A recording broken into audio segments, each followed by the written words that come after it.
with that, thank you. Okay, so with that, we will go ahead and get started and call this meeting to order. It's 1:02 p.m. now, August 16th, 2021. This is a regular meeting of the Lake County Board of County Commissioners. And so we'll go down to the approval of the agenda. And Amit, if you can scroll just a little bit so we can see the new business on the screen there. Okay. So we need to make a couple of changes to the agenda today. So it sounds like we do not have enough information yet to take any action on the Newmont Resurrection easement, correct, Commissioner Fiedler? Yeah, correct. We're just looking to, we still need a couple questions answered from our insurance company regarding liability on taking on that easement. So we'll schedule a special meeting as soon as we have that response from the insurance company. Okay. So we will I will make a motion that we remove agenda item number 5 and move agenda item number 4, our 401 and 457 plan changes to the top of new business as agenda item number 1 to accommodate previously planned meeting with our Human Resources Department. All right, so is there any other, do you want to say? I second that motion to make those 2 changes to the agenda. Thank you. Okay. Any further discussion on that? None for me. Okay. So with no further discussion, I will entertain a vote. All those in favor, aye. Aye. Okay.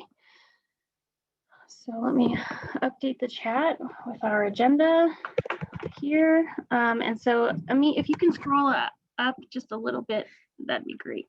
Right there, perfect. Okay, so with that, community informational items. Commissioner Fiedler, is there anything you'd like to share with us today? I do not have anything. Okay, community informational items. I don't really have too many community informational items. I just want to say a big congratulations to the school district for getting school started this morning, and I'm hopeful, keeping my fingers crossed, that the day goes off without a hitch. Congratulations on being in your new building and your new space. It's a super exciting day for our community, so sending them all the good vibes. Commissioner clarifications, are there any clarifications at this time?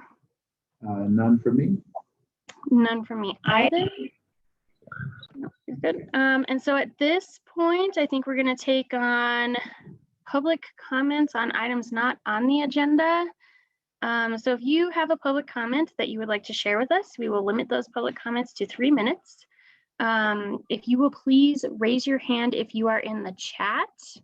I know that staff is here with us today and has public comment for us regarding an application to plan a special meeting.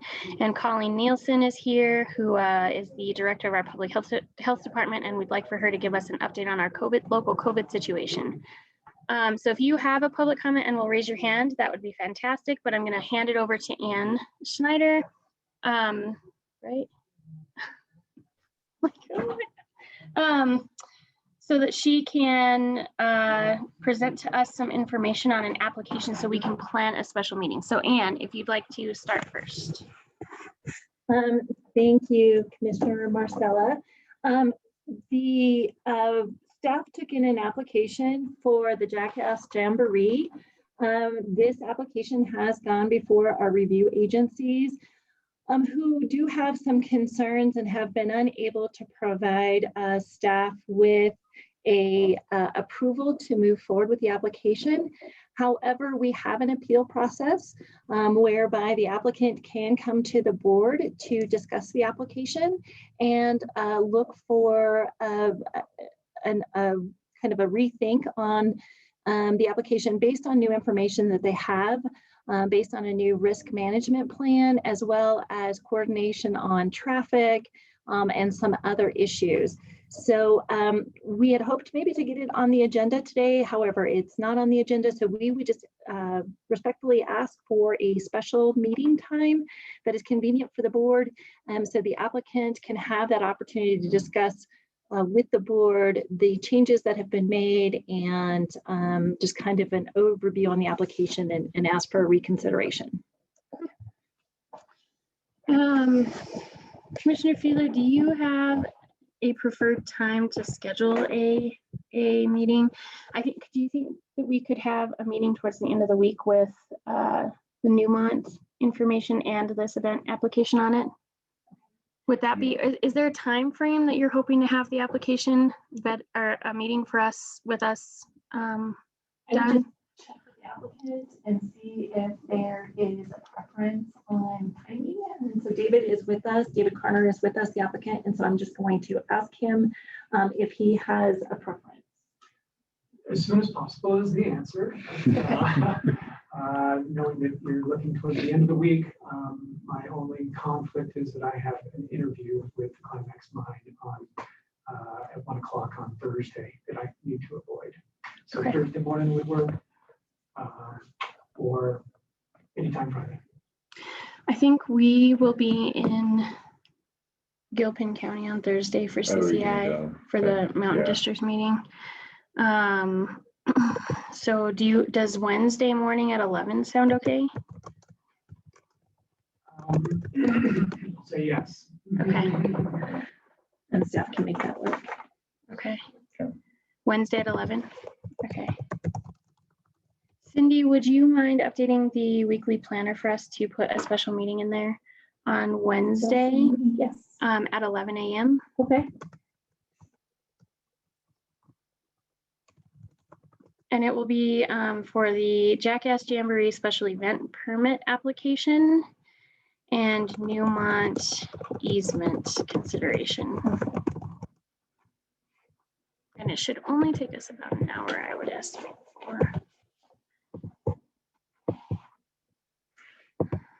Okay, we'll plan on doing that Wednesday then at 11. Okay, wonderful. Thank you so much.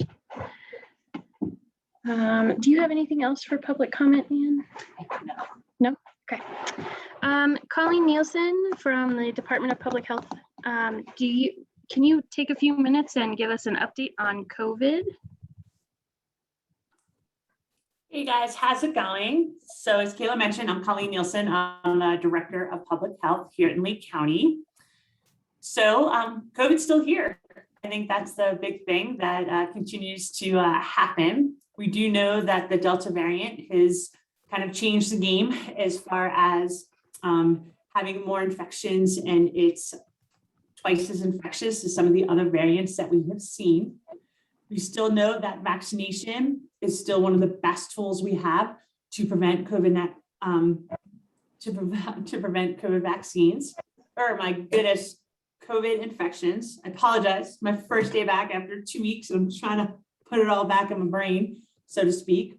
We still continue to see a rise in our cases. So we've gone from averaging about 4 a week to averaging about 10, and that will hold true as we continue to report those numbers weekly. We have gone back to what we call our situational awareness report that we share out with the community. And that kind of tells you all the things that are happening kind of our end. The Board of County Commissioners has an opportunity to put in some of their pieces as well, so that there is an understanding that we continue to respond to COVID at this point in time, because it has not gone away. As far as our vaccination rates go at this point in time in our county, so everyone who's eligible, which includes ages 12 and up, we're at 58.3% of folks that are fully vaccinated, which means they received 2 doses, and they are past their 2-week time frame of when we consider that fully vaccinated. As far as folks who've had first doses, we're at 66%. While that offers some protection, it is important for those folks who received the first dose of either Moderna or Pfizer to get their second dose, as that offers better protection overall.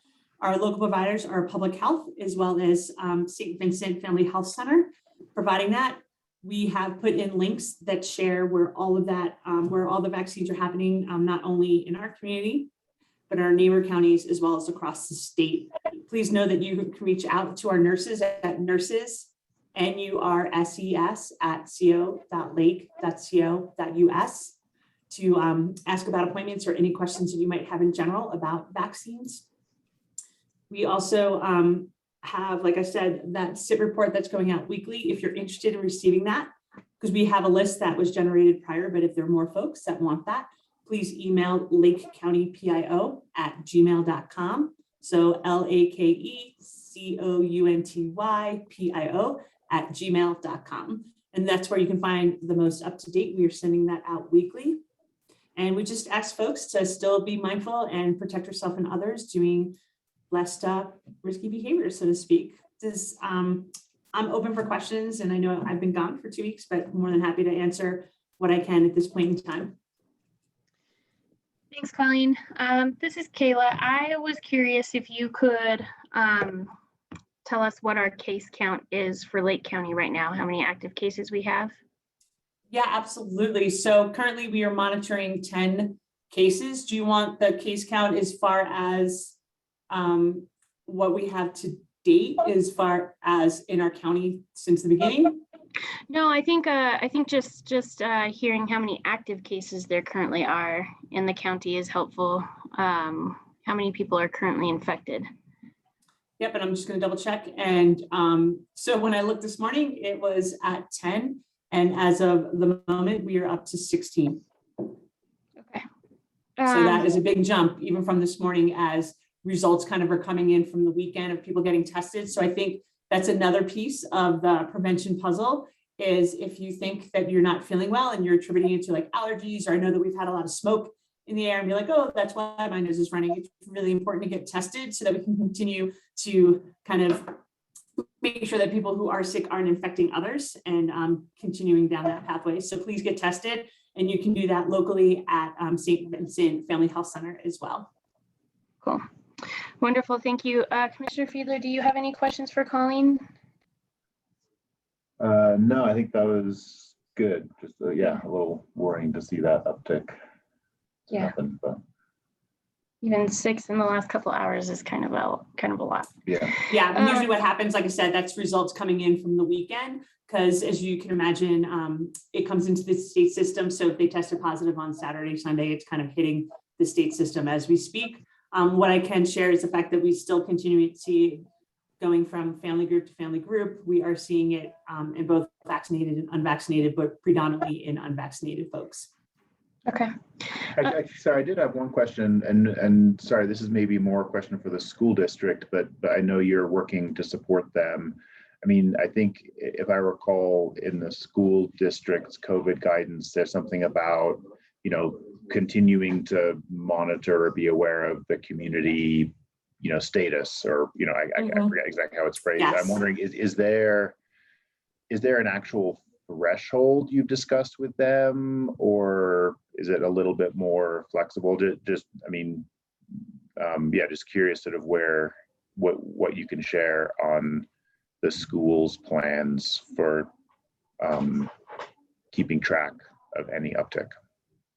Yeah, absolutely. And so the the state provides different measures to look at. That's vaccination rate. That's, not only in the county that the school is in, as well as, the staffing and things like that. And so, as you can imagine, everything that's been pushed out from the state are all recommendations. And so we do not at this point in time, but I will look to bring in to say, hey, where do we want to, have some trigger points within our school system? Obviously, this is the first day, as Kayla alluded to. We're excited that they're able to open. We are excited that masking is part of the 6th grade and under, to protect those students that don't have access to vaccines versus the 7th graders and up, or 12 and up, so to speak. And so we don't have specific measures as far as like, hey, at this number, the school goes to total masking, but I think everything is on the table, as just like we've been doing from the beginning. Is as it continues to evolve, we continue to have the conversation. So I think the great exciting part is that we do have open dialogue happening between public health and the school district, specifically between myself and the superintendent, while in turn working with our respective staffs and figuring out what's working, what's not. I'm sure we'll have a lot more information after this week of what they feel is working or not, as well as what we're seeing as far as caseload, and we would go from there. And obviously welcome and open to provide any feedback that folks feel. Thanks. I do appreciate it, Colleen. Do you know if do we have any positive confirmation of the Delta variant in Lake County at this point? So we have sent a few to sequencing that still have not come back.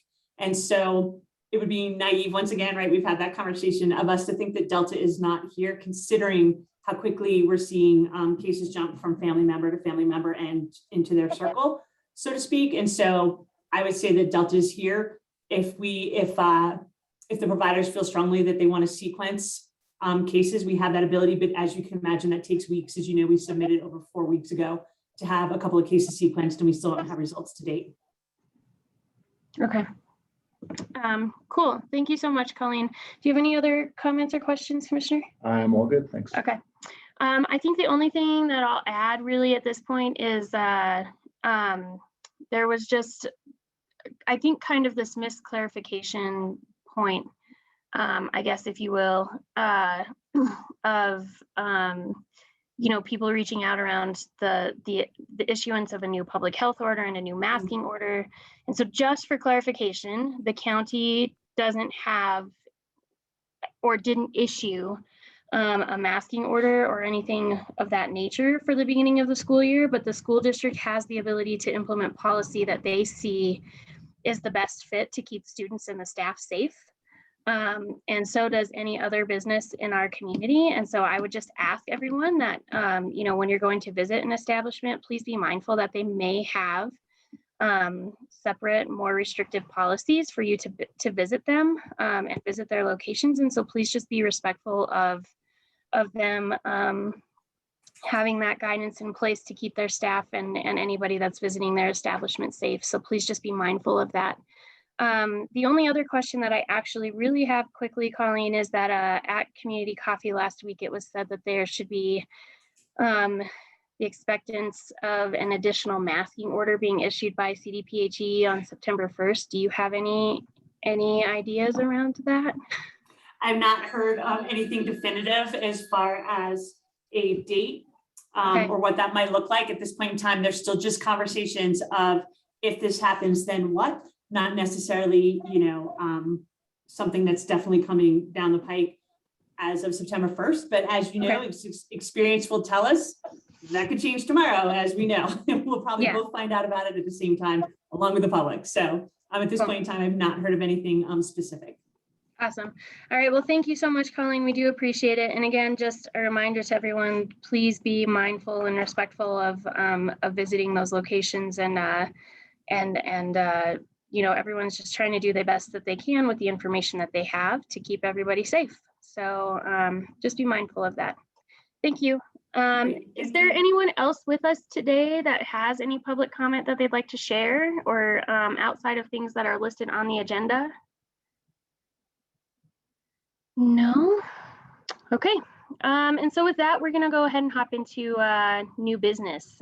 So number one on new business, we moved number 4, which is our 401A and 457B plan changes, to the top of the list for new business. So I'm going to hand that over to our Human Resources Manager, Hannah Waugh, to walk us through those plan changes. Thank you, Commissioner Marcella.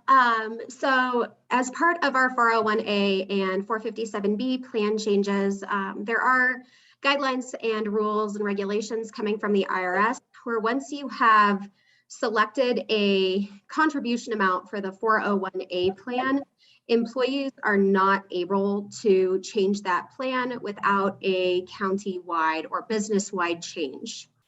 Currently, employees can select between 3% and 6% of their pay to be matched by the government, put into their retirement fund for that 401A.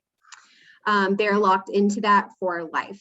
And so we, in working with the Colorado Retirement Association, the recommendations were to do a couple of changes to our plans. Part of that is defining the 401A eligible employee as all benefited positions. So anybody who is eligible to receive our medical, dental, and vision benefits is also eligible to receive our 401A, as well as all positions. They recommend to eliminate the range of contributions in the 401A plan and replace them with the minimum 3% employee and 3% employer match contribution. And then adding the option of the discretionary employer matching contributions in the CRA 401A plan, for employees who choose to contribute into the CRA 457 plan. In doing that, they also recommend eliminating the employer contributions into the 457 plan and instead direct matching this into the 401A plan. The recommendation to come from this not only saves the government money on payroll taxes as part of the 457 taxes in that, but also gives the employee the ability to change the amount going into their retirement fund at any time and have that be matched as we currently do for our vested employees. Do you have any questions about this? No, I don't. I think that that's a huge benefit to give our employees that flexibility. So I don't personally have any questions or concerns about this. Commissioner Fiedler? Yeah, one question, is there a deadline with CRA that we need to make this decision by, or can we make this change to our plan with them anytime? We can make the decision to change this plan at any time. With that being said, it would be my recommendation that we do this in conjunction with our open enrollment, which will happen in October, so that employees can go through and see the full benefits, the package that we offer, and make sure that it is in effect for January 1st, 2022. Okay. So if we vote today then to make these plan changes, can we vote to include in our motion that we will make the plan changes effective January 1st with employees given the opportunity to go through open enrollment with the intent on their changes taking effect January 1st? Yes. Okay, sorry, I know that was pretty confusing, but I hope you were getting what I was going after there. I got it. I know the retirement benefits are a kind of beast to tackle. And this is a way that gives employees the most flexibility, whereas they can contribute as much as they want, with the recommendation being employees have a minimum of 10 to 15% going into their retirement funds at this point to set them up for success at the age of retirement. Cool. Okay. Do you have any other questions, Commissioner Fiedler? No, I think I'm good. Okay. So I will make a motion that we accept the changes to the 401A and 457 retirement plans with an effective date of January 1st, 2022. Second. Okay, any further discussion, Commissioner Fiedler? None for me. All right, none for me either. Seeing none, all those in favor? Aye. Aye. All right. Hannah, if you'll want to get the documentation ready for us to make that official, then we will take care of that after the meeting. Wonderful. Thank you both for your time. Have a good afternoon. Thank you. You too. We appreciate it. Okay. And so now we will move into number 2 of new business today, which is the Tabor Star Subdivision File 21-12 and 21-13 and Resolution 2021-19. So today we have Ann from the Building and Land Use Department with us with the statement of motion, the official action record, and the resolution. And the applicant is on the line with us as well, Jack Saunders. And so I don't know if he has anything there. So with that, I'll go ahead and let Ann go first. Thank you, Kayla. We heard files number 2112 and 2113 on August 9th. Respectively, that was the Tabor Star Major Subdivision and the Tabor Star PUD, both sketch plan. And what I have for the board today is the statement of motion and recommendation from the Planning Commission. And so if it pleases the board, I'll go ahead and read that into the record. Sure, I'm just gonna close that door just a tiny, you can't close it all the way, but just a tiny bit. That's perfect. Thank you. So the Planning Commission recommends approval to the Lake County Board of County Commissioners of file number 2112 Tabor Star Major Subdivision Sketch Plan and file number 2113 Tabor Star PUD Sketch Plan with the following conditions.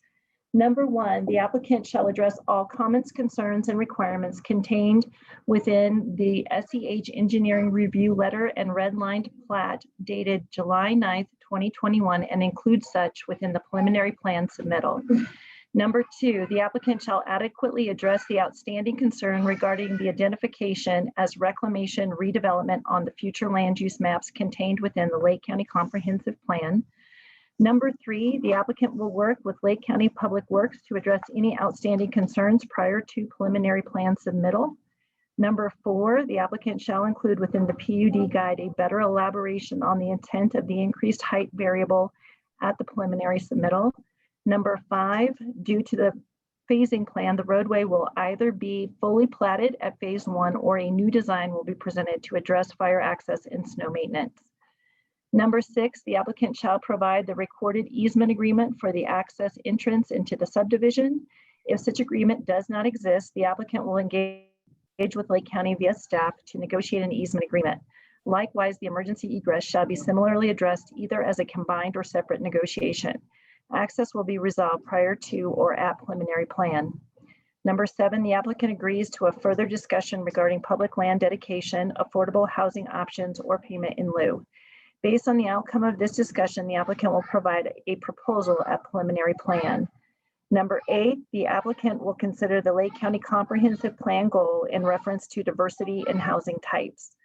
Number 9, prior to final plat, the applicant shall be responsible for payment of the school land dedication fee in lieu as determined by the Lake County School District.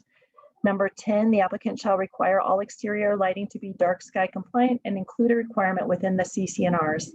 And number 11, all statements made by the applicant in his application and in hearing shall be considered as conditions of approval. So that is the recommendation from the Planning Commission. I think there's just a couple items that I would include that were within the deliberation. I think the board may have heard them, but I just want to highlight that Leadville Sanitation has reached out to the applicant, and potentially there will be a resolution to the lots that were not going to be able to come on gravity feed. And so the applicant is still waiting to hear the outcome of that. And so that would only have an effect, of course, on whether or not this will come in phases or not. Okay. And the other thing that the Planning Commission, within their deliberation, they spent quite a bit of time talking about height and the impact of the increase in the 10 feet. If you want, I think that the applicant kind of elaborated on that a bit during the joint hearing, but potentially, they ended up landing comfortably on the requirement to just have that elaborated on as the applicant described within the public hearing. But there was at one point a recommendation from staff to potentially include a preliminary plat or preliminary plan, excuse me, a visual rendering of that to get an idea of what kind of impact that would have on the view shed in that area. So I think that's all that I had, unless there were any other information or clarifications that you would like based on the recommendation. I don't think that I had any questions. I guess my only question is that if sanitation does come back and the issue is resolved, this is already accepted as phasing, correct? Like the sketch is phasing right now. There'll be 2 phases. So this is kind of if it comes in, or so right now at sketch, we're still looking at the whole plan. Okay. So we still need to make sure the whole plan makes sense as we move Okay. forward, but it would just be that it would come in phases. Okay. If the resolution can be found, then I think potentially the developer would be looking at platting the whole entire subdivision. Okay. I think that's the only question I had was, I just don't want the applicant to have to go through more steps in the process than necessary if things happen to change with sanitation between now and the time that we receive a preliminary plan. So I guess that was just my only point of clarification. Sure. Okay. Very absolutely. So it is an either or. It's not required to bring a phasing plan, but could potentially. Okay. Dependent upon the sanitation. Right. Exactly. Okay. Exactly. And if I could add on that point, my understanding is if it does come in phase, then there will be a discussion of how the sort of attainable housing or affordable housing portion would work with that phasing. And Correct. we're not laying out too many requirements on that because we don't know if we even need to do it. Exactly, Okay. exactly. So if the whole development comes online, then there are the 3 deed restricted lots. Yeah. So it would just be right, a Okay. result of a phasing that we'd have to have that further discussion. Okay. Yeah. I don't feel like I have any questions at this point. Do you have any questions, Commissioner Fiedler? Not a question, maybe. Well, first, just to say that I couldn't make the planning commission hearing on this, but I did listen to the full recording, including the deliberation. So thanks for making that available. And and to your point about, I think on number 4, that I would like to see the slightly more clear language on the height restriction, so that we will definitely see a visual rendering of the impact on the view shed as part of the next step. It's particularly from McWithy Drive, correct? And the view shed from McWithy? Right. Okay. Exactly. Right. Okay. So yes, I do have, I drafted an additional condition, if you would, if it pleases the board, to maybe add that as an additional. So if you want to review that and Yeah. see if you'd like that added into. Can we add? Yeah. So can we add that then as number 12? Yes. So I think we would like to add a condition to the statement of motion, which would be number 12, that the applicant shall furnish a visual impact rendering to demonstrate the proposed height increase as part of the preliminary submittal. Yeah. That sounds great. Okay. I will move that we accept the statement of motion with the additional condition for file numbers 21-12 and 21-13. I will second. Okay. Any further discussion, Commissioner Fiedler? No, that sounds great. Okay, none for me either. All those in favor? Aye. Aye.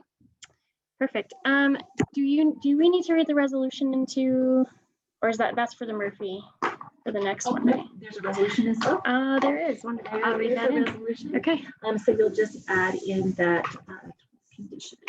Okay. Wonderful. Okay. So this is a proceeding of the Board of County Commissioners of the County of Lake and the State of Colorado, Resolution 21-19, a resolution of the Lake County Board of County Commissioners regarding the Tabor Star PUD/Major Subdivision Sketch Plan. Whereas Tabor Star has submitted to the Board of County Commissioners of Lake County a proposed planned unit development sketch plan application and a major subdivision sketch plan application. And whereas the Planning Commission and the board held a public hearing with public notice as required by law on August 9th, 2021. And the board received the recommendation from the Planning Commission and has considered all relevant testimony and evidence.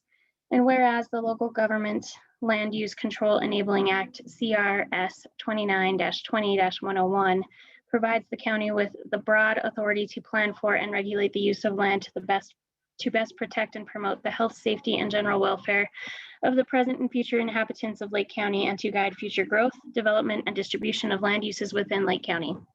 And whereas the public health, safety, integrity, and general welfare may be furthered in an era of increasing urbanizations and of growing demand for housing and all types of design, the powers set forth in Section 24-67-101 CRS, the Planned Unit Development Act of 1972, are granted to all counties. And whereas the Board of County Commissioners finds as follows. Pursuant to Land Development Code Section 3.11-3H, PUD sketch plan approval criteria, and Section 3.16-3H, major subdivision sketch plan approval criteria. Number 1, as condition, the sketch plan is consistent with the Lake County Comprehensive Plan. The proposed sketch plan is substantial conformance with the expressed purposes, intents, goals, and policies of the Lake County Comprehensive Plan. The sketch plan, as conditioned, is consistent with the Lake County Land Development Code. The proposed sketch plan materially complies with all of the standards of this chapter and all other provisions of the Land Development Code, including but not limited to the applicable standards of Chapter 4, District Regulations, Chapter 5, Use Regulations, Chapter 6, Development Standards, Chapter 10, Roadway Design Standards, and Chapter 11, Floodplain Damage Prevention. Number 3, the sketch plan spatial pattern is efficient.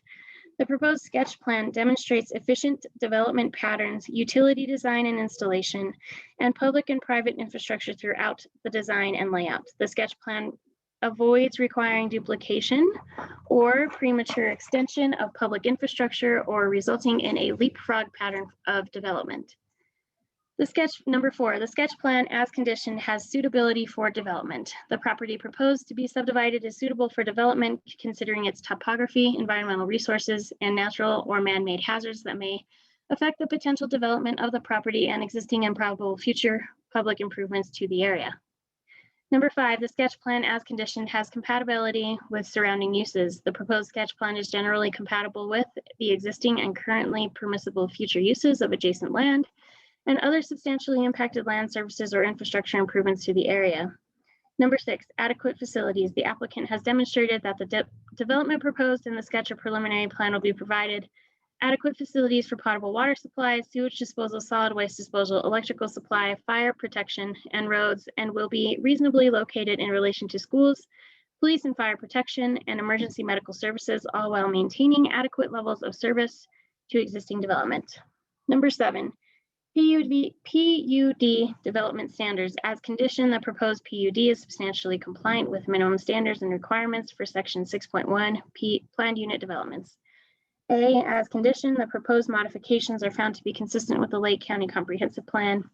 B, as conditioned, the proposed modifications are found to be an improvement over what would be required under the otherwise applicable standards. C, as conditioned, the proposed modifications are consistent with best engineering practices and performs in an equivalent manner to the otherwise established standard as determined by an engineer retained by the county. D, as proposed and conditioned, the proposal permits integration of uses or obtain desired design qualities. F, as proposed and conditioned, the proposal preserves valued environmental resource lands and avoids the development of natural hazard areas. G, the proposal will maintain and enhance the surface and groundwater quality and quantity. I, as conditioned, the applicant is expected to address the affordable housing needs.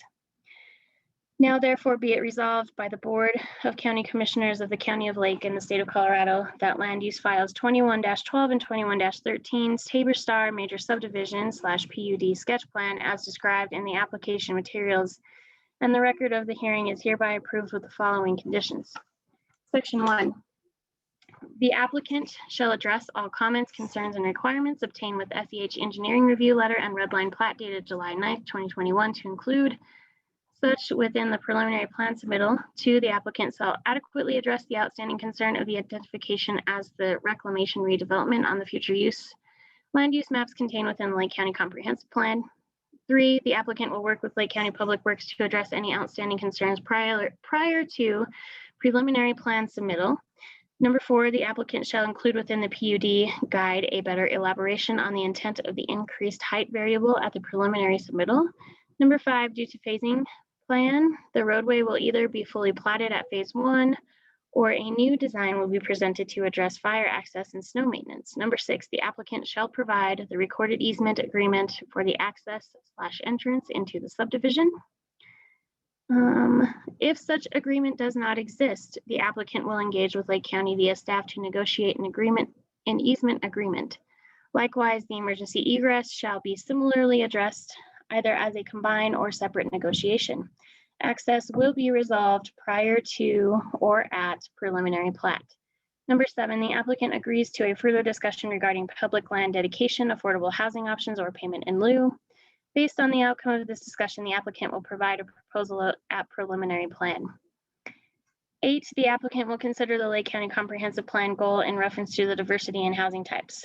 Number 9, prior to the final plat, the applicant shall be responsible for payment of the school land dedication fee in lieu as determined by Lake County School District.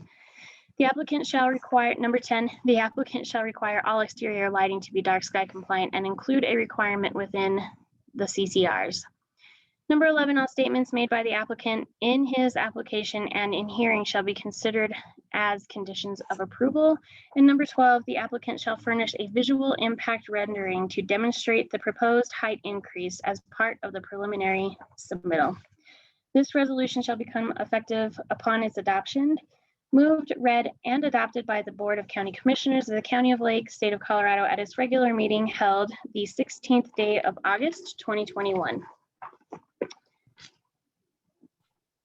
You need a second on that? So you can move in. You can make a motion into the, Oh. to adopt. Yeah.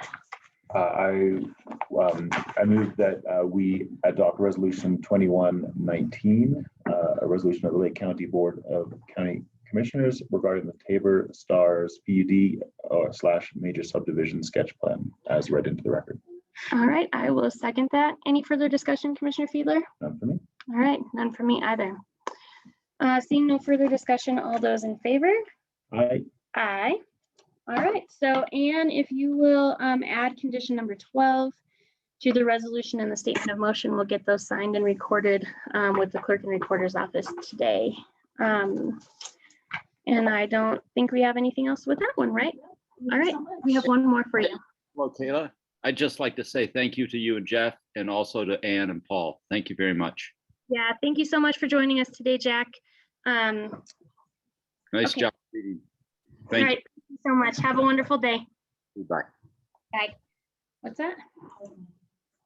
Okay, perfect. All right. So with that, we're going to move on to number 3 on our agenda of new business, which is the Murphy rezone. That's file 21-15 and resolution 2021-18. So for that, we have Paul Clarkson, who is the Director of Building and Land Use, to walk us through that request. So Paul, I'm going to turn it over to you. Thank you, Madam Chair. I think that given that you sat through the entire meeting, Kayla, last week, and I know that Jeff watched the proceedings to the same degree as you watched it occur. I'm not going to bore you with a lot of details, which I think you already have. I think just for the record, I want to mention that there was a fair amount of consternation with the Planning Commission concerning how these parcels were actually acquired. Mr. Murphy purchased his parcel nearly 2 years ago, I think, and it was not disclosed to him that this is an industrial mining zoned property upon which you cannot build a house. There is another parcel towards the west end of this IM zoning that's also been purchased, maybe 4 to 6 months ago, without also being informed that it's zoned IM. This is a pretty serious failing of the applicant's realtors. But as you may want to hear from Chris, these are not matters that are of concern to us. As much as we might like them to be, they simply aren't. There just isn't any kind of finding that we can make. I think also the other side of the concern was the potential for a gravel pit in the future. There hasn't been much of one for the last 45 years. There is sort of a remnant of a gravel pit nearby this particular parcel. But we heard from a proponent of one of the owners of this area that there is every bit an intent to turn this into a full-blown gravel pit. And I wonder if I might be able to share the screen a bit. I'd like to show you a couple of pictures. Sure. You should be able to do that. Okay. Let's see. I want this. Can you see that? We just see your email right now. The attachment isn't showing, so I think you'll have to reshare it again with the attachment that you've opened. Okay.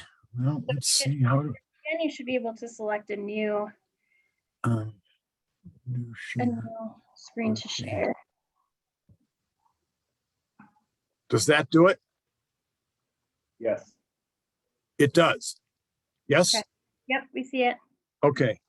The baby poo green is RC zoning, which is what the applicant is proposing to switch his zoning to. And it takes about a 17.5 acre bite out of the center of that yellow. Actually, the lower center of the yellow, and I can show you a map in a minute, but it approximates a parcel that's kind of like this. And Okay, it's- so what, Paul, can you share with us the, what RC zoning stands for? RC stands for recreational. And I Okay, just love telling people it stands for recreational because the very first thing that they want to do is open up an RV park or something. And I just simply have to tell people, no, recreational is just a word. It could also be frank as a word. It doesn't mean you can build an amusement park. So I tend to think that many of the names of our zone districts probably maybe need to be changed to something than what they are, particularly this recreational zone district one. But what I wanted to show you here was we heard from Josh O'Neill last week, whom I don't think is with us today, that this zoning was applied back in 1976 when the county first adopted zoning. I found the legal description of that zone district in 1976, and I outlined it in the blue line. And so part you of can it, see it. so Go part of ahead. it, part of it's been rezoned already, yeah? I No? don't know. I don't know. The fact is that there is a discrepancy right here where my pointer is. Yeah, And that discrepancy may be my being able to read that legal description. The discrepancy could well be the writer of that legal description. Because the next map that I want to show you is, let's see.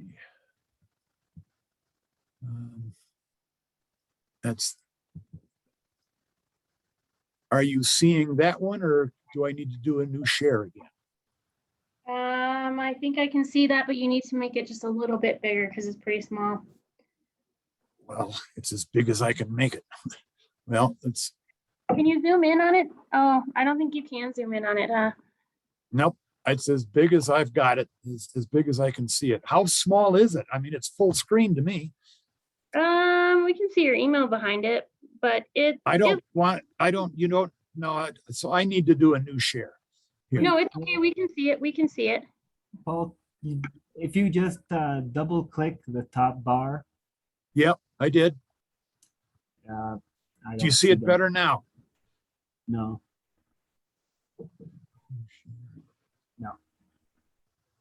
I think it's all right, Paul. There we go. We got it. Okay. Yeah, We're now it's good. And you have a little magnifying glass on the top bar in the middle left. On the top bar, middle left. Oh, Yep. right here.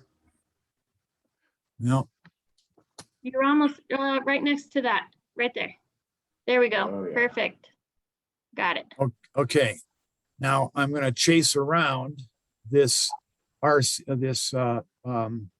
IM zone district as it's currently platted. Are you following me so far? Yep. And then comes across Lost Canyon Road, and then down here, and then all the way back over here. This is the current zoning as it currently is, and then back up here. And the lot of concern right now is this lot 15. Okay. Can you see it? Mhm. All right. I'm going to do another share. Okay, but I'd like to share again, Okay. if I might. Let's go to Sure. here and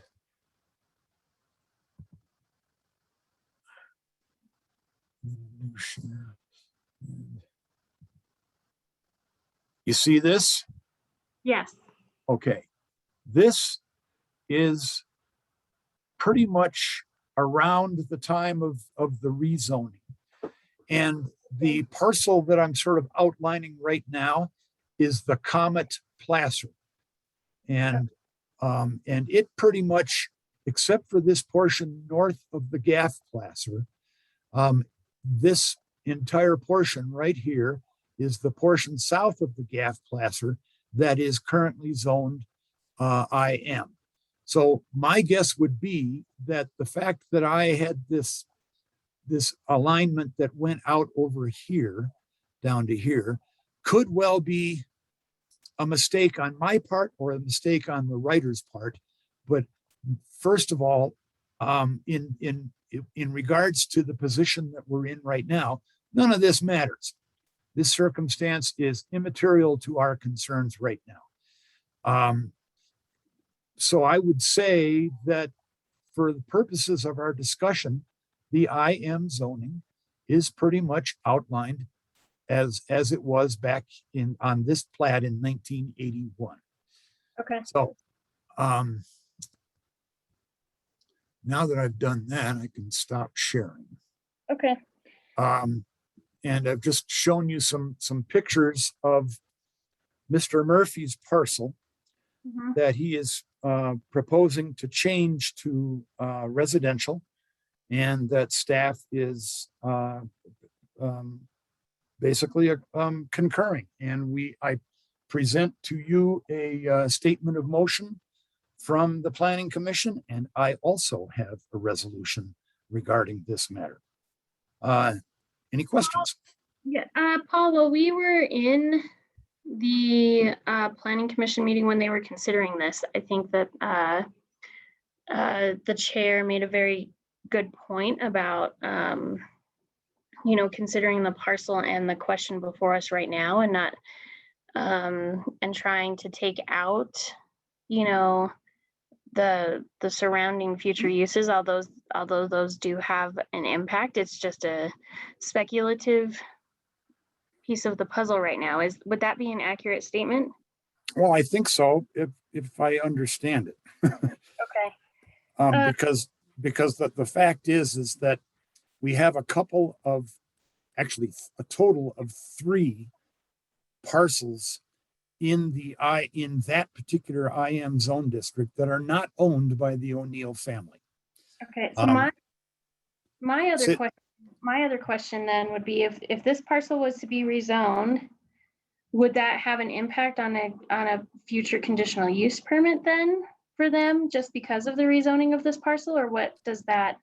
Possibly, but I think that whatever action the county takes on a parcel of land has some degree of precedent that could be set by it, however big or however small. I think it might be premature of us at this point to assume that there will be a gravel pit there. So I would suggest that that's not the question before us. The question before us is, should we change the zoning of lot parcel or tract 15, 17.5 acres to residential? And we don't have a submittal for a conditional use permit. And I think that the O'Neill family has some probate to go through in order to figure out the remaining ownership. Commissioner Fiedler, do you have questions, comments right now? Yeah, maybe a question or comment. I mean, so Paul, I take your point that we shouldn't maybe go too far down the rabbit hole of hypotheticals about what a current or future individual parcel or lot owner will do. But I do think it's our job to look at sort of the intent of the zoning, and I guess there, and the benefit to the county and sort of consistency with priorities laid out in a comprehensive plan between the current IM zoning and any shift of some or all of this to residential. And I guess for me, I guess it's more of a comment as it's coming out of my mouth. I mean, I think, my recollection is this before my time as commissioner, but it seems hard to cite a gravel pit in this county right now. One was denied up 91, I think, because of sort of road traffic and other proximity issues. A lot of the east side IM or more remote backcountry IM zones probably aren't suitable because of either remediation or access. So I guess to me, I'm just concerned at this point that sort of encroaching or entirely doing away with a gravel pit site, given the building we have and how expensive it can be to truck material in for construction or road construction. I don't know. I feel like we should just discuss whether we need as a county to have that discussion before we start doing away with this particular IM site. And that, again, for me, just to sort of reflect on the discussion at the hearing, it's not that residential's like a wrong choice for down there, because it would be adjacent to similar uses. It's just whether at this point we want this one application to sort of force our hand on essentially forever losing that potential resource for the county that is the current zoning. And again, I just, without having done more sort of homework on our side, I just want to make sure we don't, again, lose that resource for the county. So, Paul, I guess my follow-up question to what Jeff is asking is, if this rezone were accepted by us today, there's still a portion of that property that is industrial mining. Do the Murphys know that there's potential for that to be used in that manner because it is still IM, or would the adjacent parcels potentially come to us for an additional rezone, or what? I guess just making sure that they're fully aware of the potential future uses of the properties surrounding them. Well, my understanding is that, and you can ask Mr. Murphy, he's here with us today. But my understanding is that he'll be able to build a house on that property that has a pretty good buffer from any potential mining, industrial mining. Now, Jeff, your comments are well considered, and they do raise questions that take into consideration the fact that the IM zoning has been there since 1976. And the intent was to use that site, I don't know, my guess would be maybe 100 acres of total land eventually to be used as a gravel pit.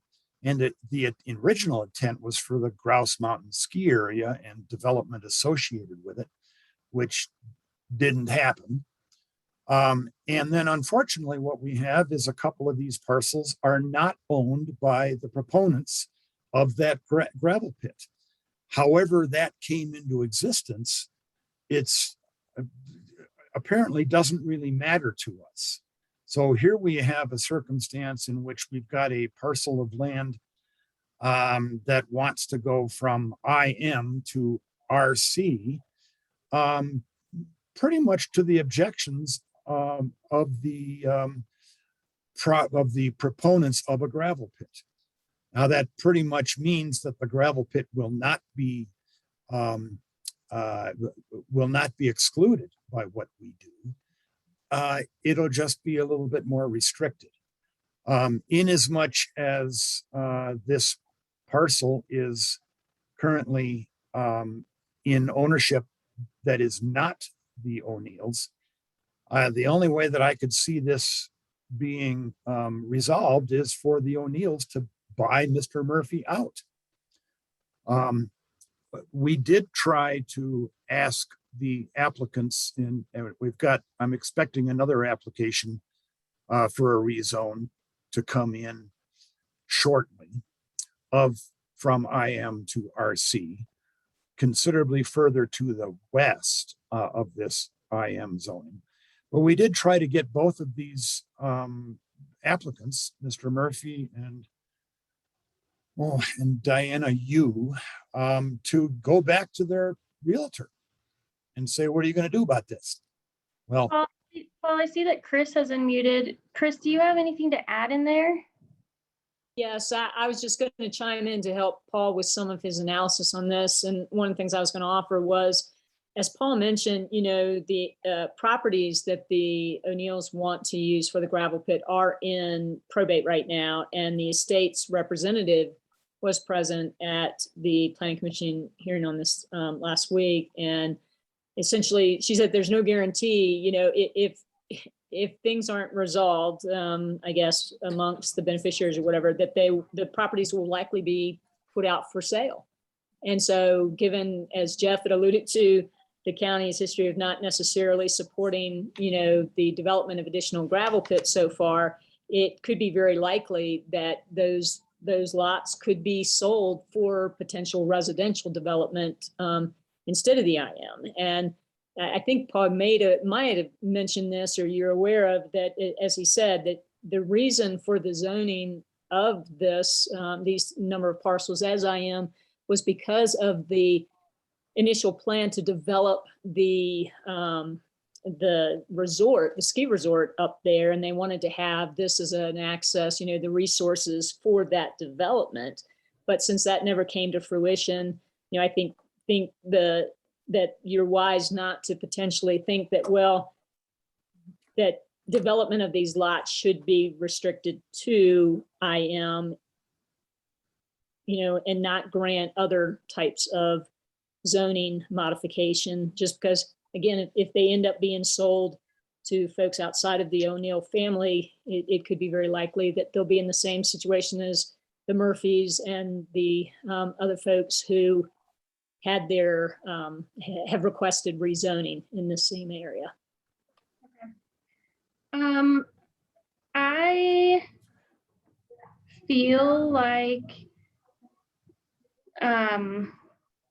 there's still a little more research that we need to do on this before making a decision on it, to understand fully what the precedent will be set if we do follow through with accepting and approving a rezone in this area, and how that could potentially impact our comprehensive plan. And so I'm wondering, Commissioner Fiedler, if it would be appropriate to table this to our Wednesday meeting so that we can each confer with staff slightly more on it, or? Yeah, I might just ask sort of procedurally, I mean, do we table it or do we reject it, but, not sort of, I don't know if this is the right term, but like without prejudice, we just sort of feel like we would ask the applicant to, come back when we've done our homework. I don't know if Wednesday is Soon enough, or too soon? feels like a little soon, especially since I'm out all tomorrow, Yeah. the Aurora Water Tour. I don't know. Yeah. If we'll. Paul, what's your thought? Yeah, so I don't know if that's, I think the question is, do we table to a, somewhat soon meeting, or do we reject but without prejudice and sort of re-accept the application when we have done our homework on this particular IM? Yeah, you could do either, but there's no such thing as without prejudice. Okay. So, Either you approve it with conditions, or you deny it, or table it to a date certain. You can't sort of. I just wanted to make sure that we understood that tabling it to a date certain meant that we had to hold the meeting on that day, because It does. public notice. No, you're giving public notice today by tabling it to a date certain. If you don't table it to a date certain, then it does have to be re-noticed and reposted and re-advertised. Okay, so let's, can we postpone this please until our first meeting in September? Our first regular meeting in September, because I don't feel, September 7th, it looks like would be our first regular meeting. Or I'm sorry, September 6th. Oh my gosh, I don't even know why I did that. That's Labor Day, Commissioner Marcella. So it was September 7th. Yeah, so I was gonna say you were right with September 7th would be your next regular meeting. Okay, I think that would be fantastic, because I would really want to vet with staff. I know that the Planning Commission deliberation on this was pretty intense, and so I think it would be worthwhile for us to each vet with staff before making a decision, some of our own questions as board members before we come back to make a collective decision. There is a point that I would like to make in hearing today, and that's that Commissioner Ehrlich, Planning Commissioner Ehrlich, identified that the comprehensive future plan map, comprehensive plan future land use map, identified this IM zone district as developed residential. Now I've run into a couple of times where the future land use map just was flat out wrong. And I believe that to be the case here. I don't know what map designation it should take, but there isn't a single developed parcel in this IM zone district. So it cannot be identified as developed residential. Okay. So Well, I'll try. I think that those are some questions potentially that we would want to vet with you individually as staff. All right. So, so we will table this file to September 7th at 1 p.m. Commissioner Marcella, as Paul mentioned, the applicant is in the meeting today, so I didn't know if you wanted to hear from them as to this request to see if they had any helpful information to share with you. Sure. Mr. Murphy, thank you for joining us today. Do you have any additional information that you'd like to share with us on the file and the request? Oh yeah, just one data point. Lot 15, the lot we bought from Reva Jean Wood, was as a result of a divorce decree. Okay. Dennis O'Neill provided it to Reva Jean Wood, and she's still alive as far as I know. If that was provided in good faith in the divorce decree, I don't think he intended to maintain that as a gravel pit. Okay, wonderful. Thank you for that additional data point. And Mr. Murphy, we will, Paul, do you know who Jim Olson is? No. Okay, hi, Jim, thanks for joining us today. Unfortunately, we're not able to take any public comment on the pending application because the public hearing has been closed, correct, Paul? Yes. Okay. So Jim, if you do have additional questions or concerns regarding this specific application, if you'll send that information to Mr. Clarkson as staff, he can relay that to us if he feels appropriate, but we are not able to entertain any further public comment. The public hearing has been closed. So just as a point of clarification, but you're welcome to let us know if you feel like you need to share information with staff. Okay, Yeah, I have talked with Mr. Clarkson in the past about our area, and the whole IM district is right out our front window. So, Mr. Olson, thank you for that. We just can't take any further public comment. We do appreciate you being with us today, though. no problem. Thank you. Thanks for understanding. So Paul, if you, it sounds like you've been in contact with Mr. Olson previously. So if you have his contact information or can place yours in the chat so that he can connect with you to get us any information he might have that you feel is important for us to see, so that we're not violating any of the public hearing protocol, that'd be great. So thank you, Mr. Murphy, for understanding, and we will see you on September 7th.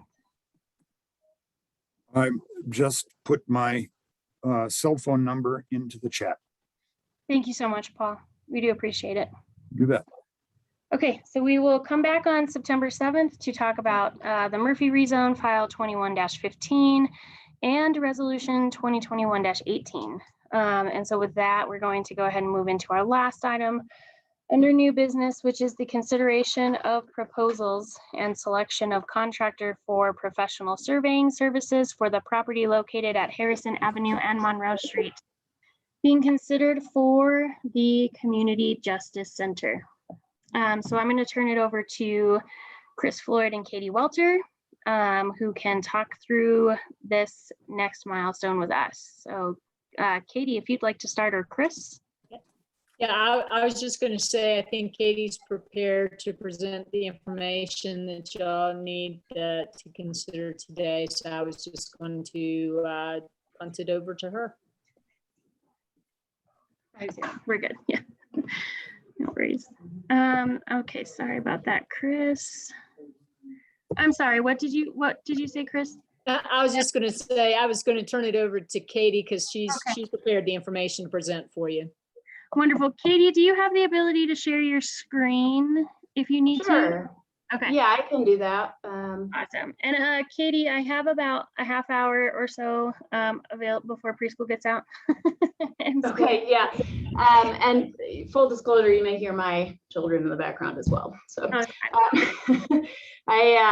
okay, so, and this should only take a couple minutes. Let me go ahead and share my screen.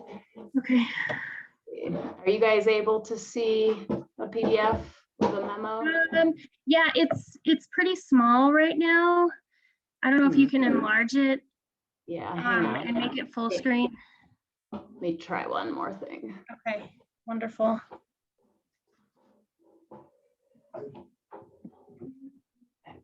here we go. How's that? Okay, perfect. We can see it. Good. Okay.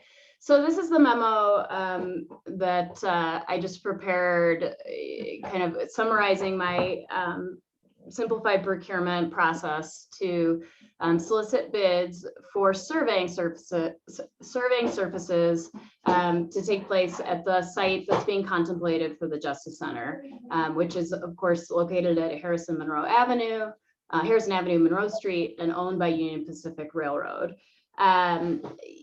Per the simplified procurement process, I solicited as many surveying bids as I could. As you guys, I think, are familiar, surveying is a hot commodity right now, and was able to obtain 2 bids from Marson Engineering and Martin Inc., both engineering firms that have a surveying component as part of their services. So what you can see here is a table comparing the 2 estimated fees. Marson Engineering gave a range between $13,000 and $15,000.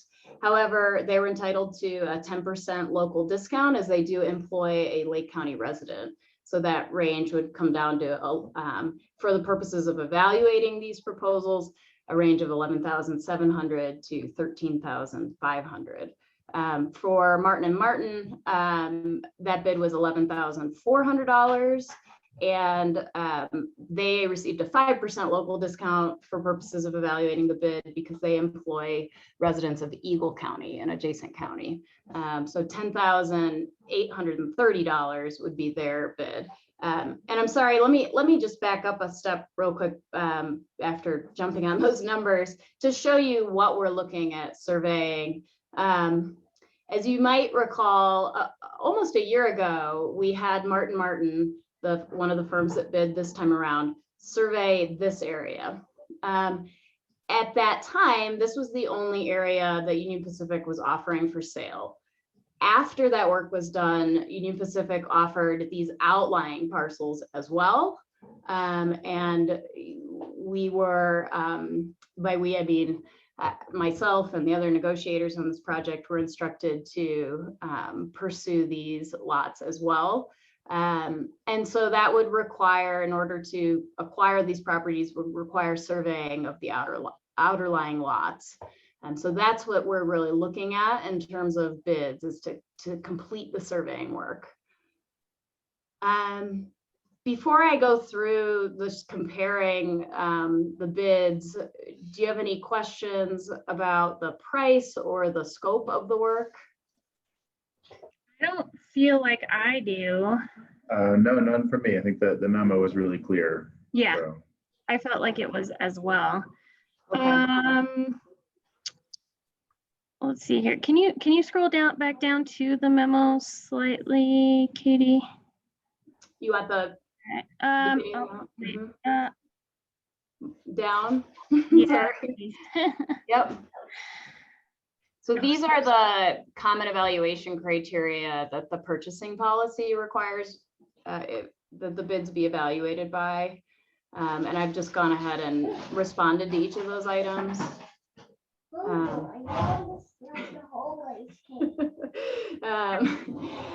Now Millie's just spilled the whole rice cake. Sorry. No, it's fine. So what I do want to stress about these proposals is that they are very close in terms of quality and price. And I do want to just stress also that we're very fortunate to have bids from two qualified surveying firms, and also that they are both willing to work on relatively short notice to complete this work before we anticipate heavy snowfall. So we would say within 6 weeks from this date. So the bidders are really comparable on these criteria. Again, in terms of their capacity and skill, they're comparable. I would note that Martin is familiar with the site since they did the first survey of the main parcel. Both firms have excellent reputations and experience working in Lake County. They also have licensed surveyors, of course. As far as I can tell, both of the companies have the financial resources to perform under the contract. And they both expect to be able to not only complete the work timely, but also to be available for any updates that might be necessary. Let's see, I mentioned that Martin has past experience. Yeah. And each of them had a 5% local discount applied to them. Marson Engineering received a 10% discount because they do employ a Lake County resident. But yeah, Martin receives a 5% discount. So just as a kind of summary recommendation, these are pretty close bids, but despite those similarities, I do recommend selecting Martin. Not only is their bid a little bit lower, but they're also very familiar with this pretty unusual site. My understanding is it has few monuments, if any, located on it. So it will take, it will help to have familiarity with the site when performing this work. And then also retaining Martin would preserve continuity with the project. I don't really feel like I have any questions at this point, and I feel pretty confident in making a motion. So Commissioner Fiedler, do you? Okay. All good. Okay. So I would like to make a motion that we accept Martin as the, how should I state this, Katie? It's like Martin to provide professional surveying services for the property located at Harrison and Monroe. Oh, perfect. Just off the Yeah, I think that'll work. And then I will, of course, work with Chris on review of a formal contract before any work is performed. And Union Pacific actually, in a change of tone, has offered to allow a surveyor on the site without any further payment or insurance, even without being under contract. And so we ought to be able to begin this work quickly. Okay. Would you anticipate then having a contract to us to sign or approve, like our first meeting of September potentially? Or what would that look like logistically? Like how quickly would you anticipate us moving on that? I think I could have the contract to Chris probably by the end of the week. Chris, how would you like to handle? Or would you prefer for us to schedule something? Yeah, you know, Katie can talk to the timing point, but yeah, if we can get a copy of the contract by the end of this week, I would expect we should be able to get it, you know, at least in a final draft form within the week after that. So, you know, instead of losing another week or two, part of it depends, Katie, I guess, on what Martin has noted as their availability when they would be able to come up to do the work. Yeah, I think they said they would like to begin early September, so that timing could work out just fine. I will actually have a call with Anderson Hollis at the end of the day, and I know they work closely with Martin Martin. So I can find out if it would be fine to just sort of get the contract teed up for signature early September and have that, you know, just slide into their work schedule. Okay, so let's, so I'll finish my motion here and then we'll work out logistics behind the scene in order to appropriately plan for the next step. So my motion will be that we approve the selection of Martin Martin for professional surveying services for the property located at Harrison Avenue and Monroe Street being considered for the Community Justice Center. I'll second. Okay. I don't have any further discussion on that. Do you have any? No, none for me. Again, thanks for a really clear memo and again, just Yeah. moving this whole process along. Yeah, thank you so much for the organization of that, Katie. It was really helpful to see it all bullet pointed out and be so easy to go through. So thank you. Seeing no further discussion, all those in favor? Aye. Aye. All right. Thank you guys so much. Katie and Chris will be in touch and then plan according to what we hear back from you all on the next steps. Thank you. Sounds good. Thanks. Thanks. Katie. Okay, so our next up on the agenda is reports, minutes, bills, and payroll. Today, we have the Veteran Service Officers Report for July 2021 and bills and payroll for pay period ending August 13th, 2021. So I will make a motion that we approve the Veteran Service Officers Report for July 2021 and bills and payroll for pay period ending August 13th, 2021. Second. Any further discussion? None for me. All right, none for me. Seeing none, all those in favor? Aye. Aye. All right, thank you so much. Does anybody have any last comments before we jump off today? Commissioner Marcella, I had a little problem dialing in earlier and I came in, I think when y'all were like modifying the agenda, was the Newmont resurrection easement matter taken off of the agenda? Yeah, we planned on moving that to Wednesday. So Commissioner Fiedler and myself felt like we weren't fully prepared to vet that today. Okay. There was some additional information that came in from Commissioner Fiedler and Sterling, and we needed to ask a couple questions of our insurance carrier before we can make a formal decision on that. Okay, that's fine. I apologize. Like I said, I was a few minutes late because I couldn't get logged on. So thanks for that. Yeah, no problem. So we're gonna hold a special meeting on Wednesday. What time on Wednesday, if I may ask? We are gonna hold that on Wednesday at 11 a.m. and we will consider at that point the Jackass Jamboree special event permit application and the Newmont resurrection easement. Okay, great. Thank you so much. Yeah, absolutely. And Cindy is going to go ahead and adjust the weekly planner for us. She's here today for Patty because Patty's out today. So she'll adjust the weekly planner and then we'll get that posted. So, all right, seeing nothing else today at 2:24 p.m., we will adjourn. Thank you all so much.